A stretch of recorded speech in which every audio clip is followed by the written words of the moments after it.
the underestimated AI future. We're all obsessed with job loss and AGI, but what is the real disruption that absolutely nobody is talking about? I'm Anna, and this is your AI Unraveled social media pulse.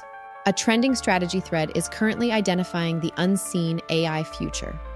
While the mainstream media focuses on physical robots, the Reddit community is looking at the silent inversion, the total collapse of the internet's shared truth layer.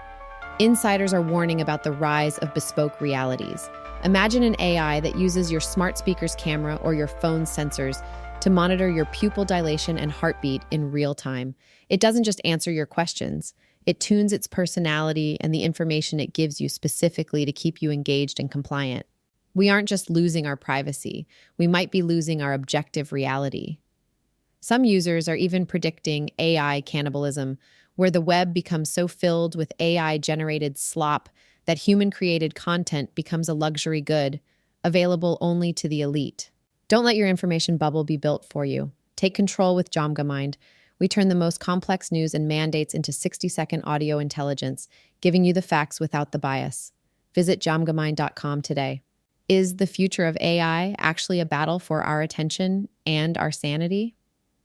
We explore the top 5 under-the-radar threats identified by the Reddit community in today's rundown. The real shift is subtle. Listen to the full strategic report in today's daily AI news rundown.